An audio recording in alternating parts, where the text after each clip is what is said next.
What happens when the awakening process you have been going through for months or even years finally comes to an end? If one day the urge to keep searching disappears, the questions that once haunted you no longer arise, and the intense inner experiences gradually settle down, does that mean you are becoming more mature? Or does it mean you have lost the most important thing in your life? From Carl Jung's perspective, awakening was never about climbing to higher levels of consciousness in order to become more special than others. He saw it as a journey of returning to the entirety of one's own truth, including the parts that had been denied, the contradictions that had been concealed, and the unconscious depths that had been forgotten. For that reason, the end of awakening is not the moment a person becomes a perfect version of themselves. It is the moment they no longer have to fight against themselves. And if lately you have noticed strange changes emerging within your inner life, if the things that once troubled you no longer carry the same weight, if you feel as though you are entering a very quiet phase but cannot tell whether it is stagnation or growth, then the 7 signs in today's video may help you see more clearly where you stand on that journey. Because sometimes the clearest sign that a transformation has been completed is not found in what has appeared, but in the silent battles that have finally come to an end. Sign 1. You stop fighting your own shadow. Most people do not realize that much of the suffering within their inner lives does not arise from what they truly are, but from what they do not allow themselves to be. From a very young age, each person learns to construct an image of themselves in order to be loved, accepted, and safe. One person learns to become the good child. Another learns to become the strong one. Some grow up believing they must always be kind, always understanding, or always in control of their emotions. Over time, that image ceases to be merely a social role. It becomes an identity, and anything that does not fit that identity is pushed outside the realm of consciousness. This is precisely where Jung's concept of the shadow begins. The shadow is not the evil part hidden within a human being. It consists of the emotions, instincts, motives, and potentials that the ego refuses to recognize as its own. A person who prides themselves on being selfless can easily push envy into the shadows. Someone who sees themselves as a moral example may deny their instinctual desires. A person who spends a lifetime helping others may secretly be unable to admit their longing for recognition. What is repressed does not disappear. It merely moves to another place within the psyche, where consciousness no longer sees it, yet the unconscious continues to act through it. Jung observed a striking paradox. People are often haunted by the very things they refuse to see in themselves. The person most outraged by another's arrogance may be concealing their own arrogance. The one who reacts intensely to selfishness in others may be living with a repressed need they have never allowed themselves to acknowledge. This is not hypocrisy in the ordinary sense. It is the unconscious attempting to bring the shadow back into the light. What is rejected always finds a way to return. Many people enter the awakening journey believing they will eliminate the darkness, only to discover the opposite. The deeper they go into themselves, the more they see what they once refused to see. Buried emotions emerge. Denied motives reveal themselves. Parts of the personality, once considered incompatible with their self-image, begin stepping out of the shadows. This stage often feels like moving backward. In reality, Jung regarded it as a sign that the process of individuation is unfolding in the right direction. A part of the soul that has never been seen cannot be integrated. A part that remains forever exiled cannot become part of wholeness. Jung once wrote, "The most terrifying thing is to accept oneself completely." He was speaking about abandoning the need to divide the soul into two opposing camps, one allowed to exist and the other condemned to constant judgment. In the early stages of awakening, people often strive to become a better version of themselves. At a deeper stage, they begin to realize that wholeness does not come from cutting away unwanted parts. It comes from placing them where they belong within the structure of the psyche. This is when the first sign appears. You no longer panic every time you discover a dark corner within yourself. You no longer see a negative emotion as proof of failure. You no longer hold an inner trial after every mistake. Awareness remains. The ability to observe yourself remains. Responsibility for your actions remains. But the need to defend your self-image has weakened considerably. And in that moment, the psychological energy that was once consumed by an inner civil war lasting for years begins to be released. The darkness does not disappear, nor does the light prevail. What ends is the division. What ends is the war. After years of trying to become someone else, a person finally becomes brave enough to look directly at themselves. Not to condemn, not to justify, simply to acknowledge. And sometimes, that is the true beginning of freedom. At that moment, the shadow is no longer a battlefield. Yet when the war with the darkness comes to an end, people often encounter an even more difficult realization. The external world has never operated according to their wishes either. Sign 2. You let go of the need to control everything. One of the greatest paradoxes of awakening is this: the farther people travel on the journey, the more they realize how little they know compared to what they once believed. The early stages are often accompanied by an intense desire to understand everything. Why did this event happen? Why did that relationship end? Why did I meet this person instead of someone else? The mind constantly searches for missing pieces, believing that if it can understand enough, uncertainty will disappear. Carl Jung observed that this is a very natural response of the ego when confronted with the deeper movements of the unconscious.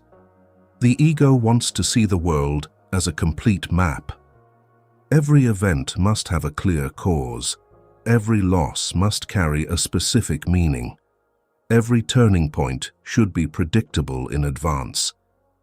Yet psychological life has never operated according to such linear logic. The closer people move toward the deeper layers of the soul, the more they enter a territory where certainty begins to dissolve like mist beneath the morning sun. Many people fail to realize that the need for control often wears extremely subtle disguises. It does not appear only as the desire to control others or external circumstances. Sometimes it appears as the need to understand everything. A part of the mind quietly demands explanations. It wants to know where the future is leading. It wants to know whether it is on the right path. It wants to know whether all suffering will eventually lead to a worthy outcome. Behind all of these questions lies a deeply human desire. The desire to feel safe in a world filled with uncertainty. Jung once wrote, "The shoe that fits one person pinches another. There is no recipe for living that suits all cases." In truth, the more psychologically mature a person becomes, the more they understand that life is not a problem to be solved. It is more like a river than an equation. A river does not ask the rower for permission before changing course. It simply continues to flow according to its own nature. Michael, a viewer from Colorado, once shared that he spent nearly 10 years planning his life in meticulous detail, from a career in finance to the exact timing of marriage and buying a home. He believed that the more carefully he prepared, the safer life would become. But at the age of 36, the company where he worked unexpectedly underwent restructuring. His position was affected, and not long afterward, a relationship that had lasted for years came to an end. At the time, Michael believed everything was falling apart. Yet years later, looking back, he realized that those very disruptions had led him away from a path that was never aligned with his true nature, opening the door to a different career, a different way of living, and a more authentic version of himself. He said the most astonishing realization was this: if life had unfolded according to his original plan, the person he has become today would probably never have existed. This is what Jung called the relativization of the ego. The ego ceases to see itself as the central controller of life. It begins to recognize that greater forces are operating beneath consciousness. The unconscious, symbols, the quiet movements of the soul, and even the paradoxes of fate often play a greater role in shaping a life than reason is willing to admit. This realization does not weaken a person.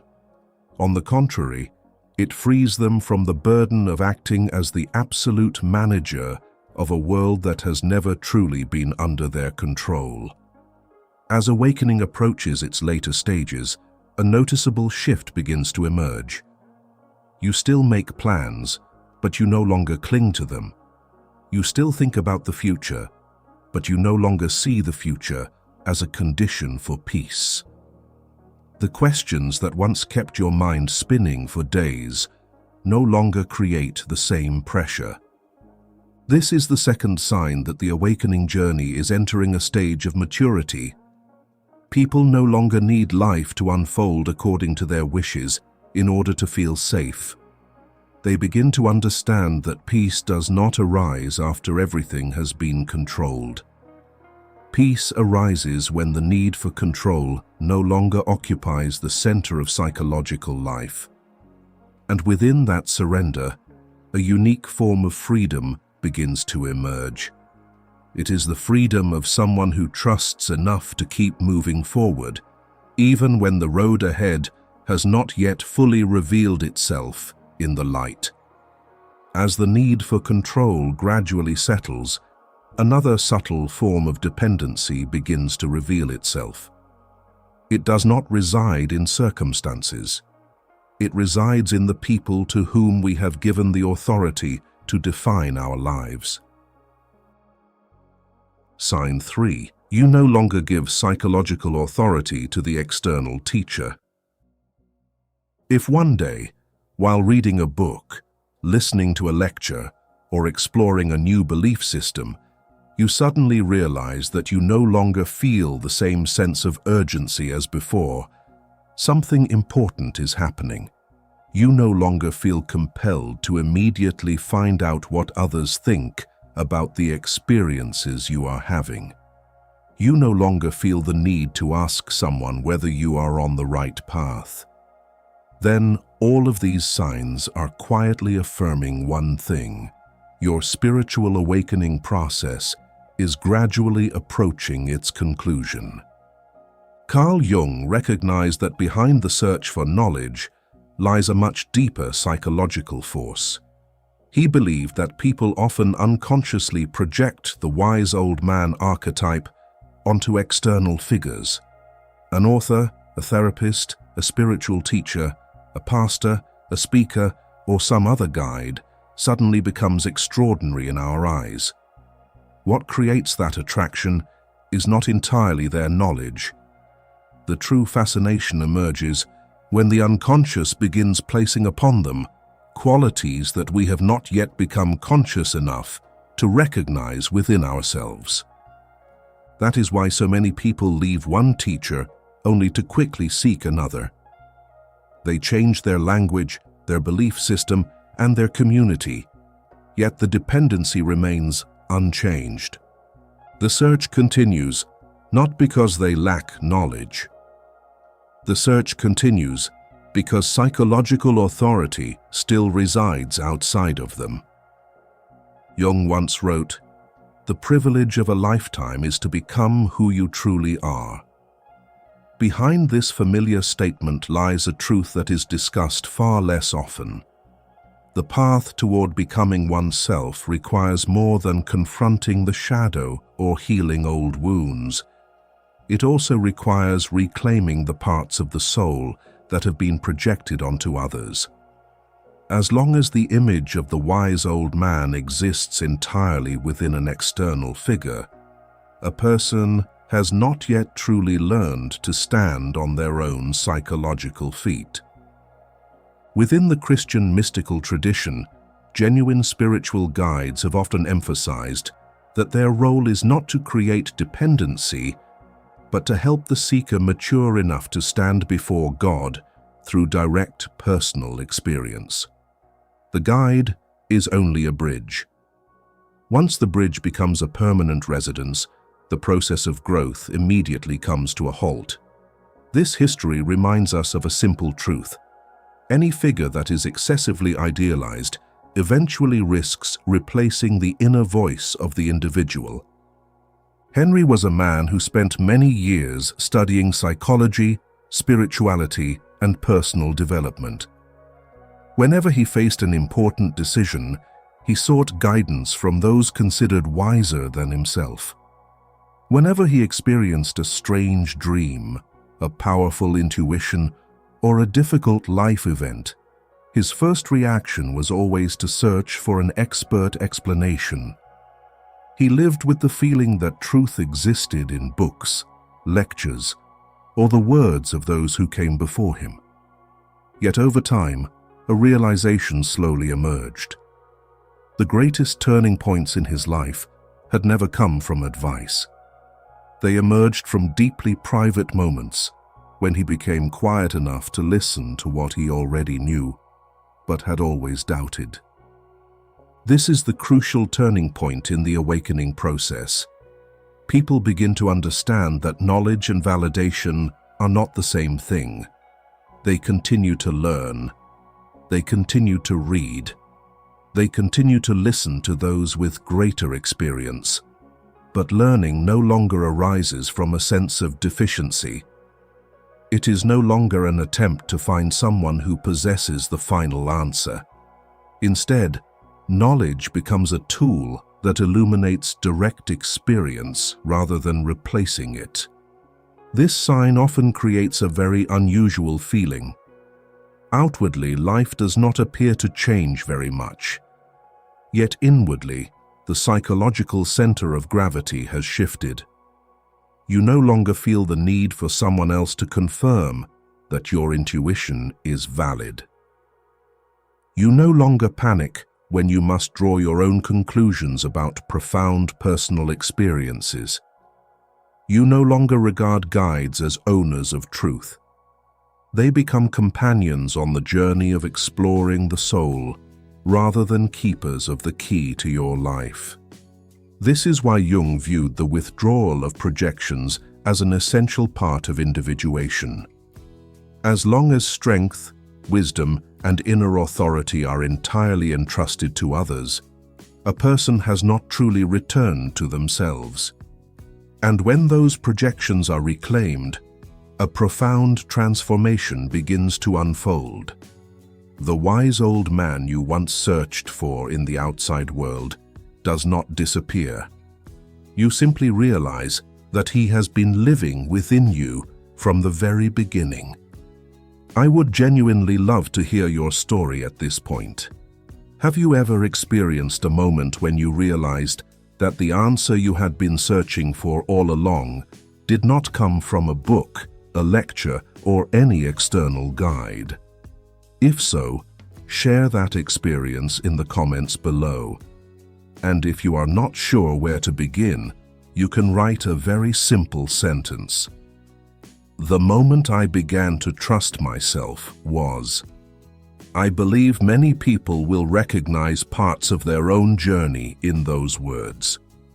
Yet eventually, there comes a moment when even the guide is no longer the most important question. Because what the soul truly longs to know has never been hidden in someone else. It has always resided within the mystery called the self. Sign 4. The search for identity has come to an end. Some battles in life end in victory, some end in defeat. But there are also battles that end when a person suddenly realizes they were asking the wrong question from the very beginning. The awakening journey often leads people to precisely that moment. After years of observing themselves, analyzing themselves, questioning themselves, and trying to decode every movement within, one day they discover that the question once considered the most important no longer carries the same weight. Who am I? At first glance, this seems to be the noblest question a human being can pursue. Philosophy asks it, psychology asks it, religion asks it. Those who embark upon the awakening journey ask it as well. Yet very few people realize that behind this question often hides a much deeper anxiety. The ego does not truly want to know who it is. What it wants is a definition solid enough to prevent it from feeling lost. This is why so many people live in a state of constant self-interpretation. They try to fit every experience into a map of identity. An event occurs, and immediately they must determine what it says about who they are. An emotion arises, and immediately they must identify which part of the psyche it belongs to. An inner change appears, and it quickly becomes evidence of who they are becoming. Life gradually turns into an investigation file in which they are simultaneously the suspect, the detective, and the judge. Carl Jung understood very clearly that the ego always wants to understand. It always wants to classify. It always wants to name things. It feels safer when everything is clearly defined. But the self does not operate that way. The self is not an object lying on a table for consciousness to examine. The self is a totality far greater than the ego's capacity to comprehend. Jung once wrote, "The self is not only the center, but also the whole circumference which embraces both conscious and unconscious." This insight touches one of the foundational truths of Jungian psychology. Human beings often treat themselves as problems that need solutions. Yet the self is more like a world than a formula. No one can stand in the middle of an ocean and claim to understand the entire ocean. No one can enter an ancient forest and declare they have seen the whole forest after only a few hours of observation. Yet the ego continually demands exactly that from the soul. This is why so many people feel exhausted after years of personal growth and self-development. That exhaustion does not come from inner exploration itself. It comes from the pressure to arrive at a final conclusion about who they are. Behind hundreds of books, thousands of hours of reflection, and endless conversations about the meaning of life, there often exists a silent belief. Once I find the complete answer, then I can finally begin to live. But life has always moved in the opposite direction. As the relationship between the ego and the self gradually stabilizes, the ego no longer tries to stand above the soul like a surveyor mapping unknown territory. It accepts a humbler position. It understands that its role is not to possess the self through definitions. Its role is to cooperate with the self through the process of living. This shift creates a very unusual feeling. The gaps in your understanding of yourself no longer cause panic. What remains unknown, no longer becomes an urgent problem that must be solved. The need for constant self-analysis begins to settle. The mind no longer sits on the sidelines of life, observing itself as much as it once did. It returns to participating in life. This is a very clear sign that a cycle of awakening is reaching maturity, not because every question has been answered, not because every mystery has disappeared. What comes to an end is something else entirely. What ends is the belief that you must fully understand yourself before you are allowed to live. After years of searching for an identity, people eventually discover a profound paradox. The answer to the question, "Who am I?" never appears in the form of a definition. It appears in the form of a life lived authentically. And in that very moment, the search comes to a close. Not because the ego has found the self, but because the ego has stopped trying to capture what can only be experienced. And as that search gradually comes to an end, a strange emptiness begins to appear. The place once crowded with questions becomes quieter. It is within that quietness that people begin, for the first time, to reconsider their relationship with loneliness. Sign 5. Loneliness no longer creates a sense of lack. One of the deepest transformations of the awakening journey does not lie in what people learn about themselves. It lies in the disappearance of a feeling that has silently accompanied them for years without their even realizing it. It is the feeling that life is still missing something in order to be complete. That feeling rarely appears as a clear thought. It does not stand before us and say, "You are lacking." It exists in far subtler ways. It appears as the sense of waiting for a different stage of life before allowing oneself to be at peace. It appears in the belief that a certain relationship will finally make everything feel right. It appears in the conviction that true happiness is still waiting somewhere ahead. As a result, even while life continues to unfold, part of the psyche remains oriented toward what has not yet arrived, rather than fully present with what already is. This is also why so many people misunderstand loneliness. They believe their suffering comes from having no one beside them. Yet from the perspective of depth psychology, the pain rarely comes from the absence of others. It comes from the meaning the psyche assigns to that absence. Loneliness becomes evidence that life has somehow overlooked them. It becomes proof that they have not yet arrived where they are meant to be. It is this interpretation that creates the sense of lack. Jung once wrote, "Loneliness does not come from having no people around you, but from being unable to communicate the things that seem important to you." People suffer most not when they are alone. They suffer when they feel disconnected from the meaningful current of their own existence. When that happens, loneliness can persist even in the middle of a crowd. Conversely, when inner connection has been established, a person can pass through long periods of silence without experiencing themselves as incomplete.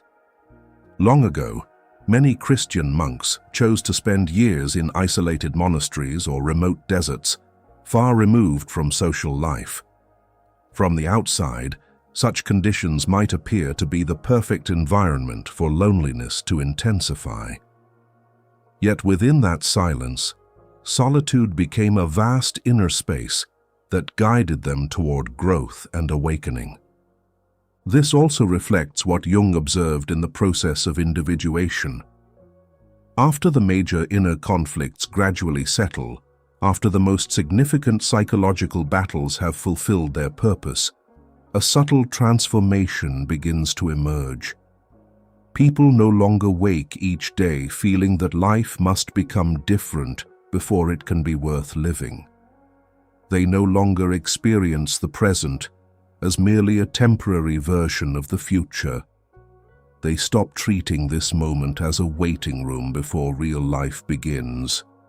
The transformation does not arrive as something new being added. It arrives as something old disappearing. There is no blinding light, no dramatic awakening, no earth-shaking realization. It is simply that one ordinary day, a person notices they are no longer living with the feeling that the most important thing has yet to arrive. Loneliness still exists. Periods of solitude still exist. Days when no one truly understands you still exist. But they no longer carry the feeling that life owes you something. They are no longer interpreted as evidence of absence. They become ordinary experiences of existence, like the silence after a piece of music or the empty sky between two clouds. This is the fifth sign that the awakening journey is approaching maturity. After years of living with the belief that life would only truly begin when something arrived, people finally stop waiting for it. And in that moment, loneliness loses its old power. It is no longer a symbol of lack. It becomes a natural part of life within a soul that no longer experiences itself as unfinished. As the sense of lack fades from inner life, the need for reassurance from the outside world also begins to weaken. Even the collective identities that once provided a sense of belonging gradually lose their former appeal. Sign 6. You no longer need to belong to any awakening movement. Human beings are symbolic and communal creatures. The psyche naturally seeks spaces where it feels reflected and affirmed. Yet Carl Jung recognized a hidden danger arising precisely in places that seem safest. Many people free themselves from identification with mainstream society, only to unconsciously step into a more subtle form of identification. They no longer define themselves through careers, status, or old collective standards. Instead, they begin defining themselves through the idea that they are awakened. From this point, a new collective identity begins to form through declarations such as, "We are the ones who have seen the truth. We are the ones who understand what the masses do not yet understand." At first glance, these statements may appear spiritual. Yet through Jung's lens, the psyche is merely repeating an ancient mechanism. It is still searching for safety within the collective. Only the clothing has changed. Jung devoted much of his life to studying what he called the engulfment of the individual by the psychology of the crowd. He understood that wherever a powerful collective identity exists, the danger of losing one's individuality emerges as well. Jung once wrote, "The individual who is not anchored in God can offer no resistance on his own resources to the physical and moral blandishments of the world." When the inner foundation is not yet strong enough, people almost always need something larger than themselves with which to identify. It may be a nation, an ideology, a religion, a political movement, or an awakening community. Belonging to a group creates a sense of certainty. It soothes the anxiety of standing alone in the world without a shared identity to lean upon. In Jungian psychology, genuine maturity requires a far more difficult step. It requires separating oneself from identification with the collective psyche. This is not an act of rebellion, nor is it hostility toward the community. Jung never encouraged people to isolate themselves from society. What he warned against was allowing the voice of the collective to replace the unique voice of the individual soul. Interestingly, Dependence upon collective identity often disguises itself in noble forms. One person may spend years defending a healing community. Another may spend years defending a spiritual system. They believe they are protecting the truth. Yet at a deeper level, what they are sometimes protecting is not truth itself, but the sense of security that comes from belonging to a special group. As the awakening journey approaches its final stages, a very subtle shift begins to emerge. People no longer care so much about which school of thought they belong to. They no longer feel the need to label their journey. They no longer regard recognition from an awakening community as proof of inner growth. That need gradually dissolves like a garment that once fit perfectly but has become too tight over time. This is when individuality begins reclaiming its rightful space. People can learn from many different sources without becoming followers of any single one. They can listen to diverse perspectives without turning any perspective into an identity. They can walk alongside a community without surrendering their capacity for independent thought. A rare kind of freedom begins to emerge. The freedom to be oneself, even without carrying the banner of any movement.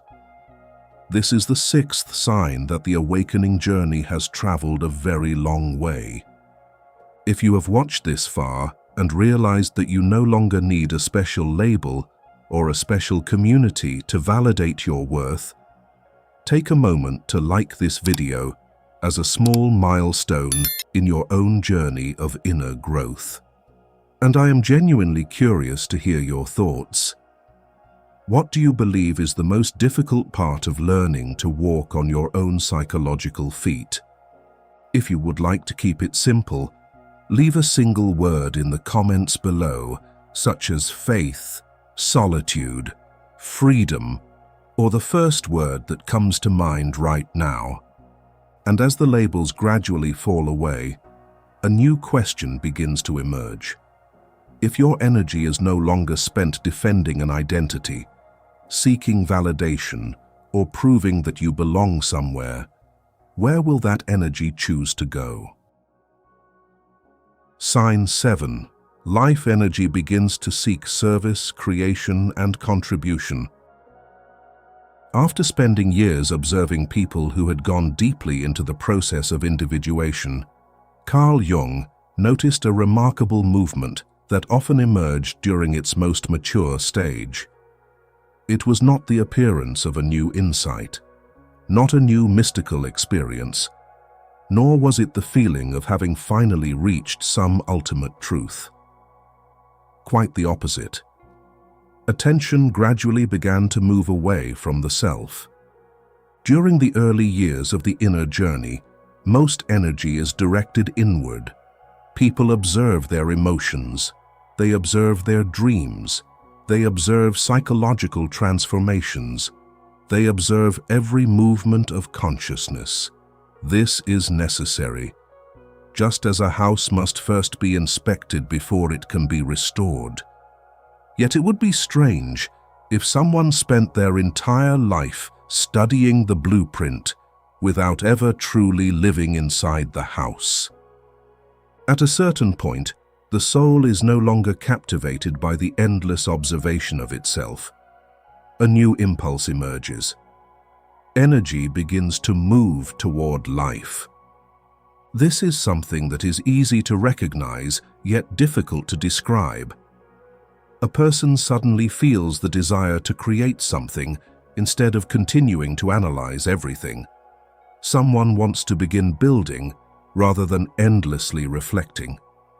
Another finds joy in passing on experience, sharing wisdom, or contributing to something larger than their own personal interests. No one forces them to do so. No moral command stands behind it. The movement arises naturally, like a tree entering the season of bearing fruit after years of silent growth. Jung once wrote, The least of things with a meaning is worth more in life than the greatest of things without it. This is why the final sign of psychological maturity is not possessing more, knowing more, or experiencing more. What emerges instead is the desire to bring what has been gathered back into life itself. People become more concerned with the value they can create than with what they can continue to acquire. One fascinating aspect of this transformation is that it rarely takes the same form. For some, it becomes creativity. For others, it becomes dedicated work. Some discover it through building a business, teaching, research, or writing. Others discover it through raising children, caring for family, or serving their community. The form is not what matters. What matters is the quality of the movement. Life begins to seek expression in the world. This is where many people misunderstand awakening. They imagine that the destination of the journey is a state detached from the world, detached from work, detached from responsibility, and immersed in a kind of motionless peace. Jung saw the opposite. When individuation reaches maturity, people often become more engaged with life, not less. Not through unconscious busyness, not through uncontrolled ambition, but through meaningful presence. Ultimately, the deepest purpose of maturity has never been merely to understand oneself. A tree does not mature in order to admire its roots. It matures in order to blossom and bear fruit for life. A river does not travel thousands of miles simply to watch its own waters flow. It flows to nourish the lands through which it passes. The life within a human being is no different. After years of being restrained by fear, conflict, and inner battles, it naturally seeks to express itself through creation, service, and contribution. And this is the final sign that a cycle of awakening has fulfilled its purpose. Attention no longer circles endlessly around the story of the self. It begins to expand toward life itself. After spending years descending into the deepest layers of the inner world, people finally return to the world with fuller hands, a wider heart, and a simple desire to transform the life that has been cultivated within them into something useful, beautiful, and meaningful for the world. What is fascinating is that when the awakening journey truly reaches its conclusion, life rarely becomes more extraordinary. In fact, it often becomes simpler. People stop searching for ever higher peaks of awareness and begin to be more deeply present in their own lives. Perhaps this was the message Carl Jung sought to convey throughout his lifelong study of psychology. The destination is not becoming an extraordinary person, but learning to live fully as the most authentic version of yourself. And sometimes, an ordinary life lived completely may be the rarest miracle of all.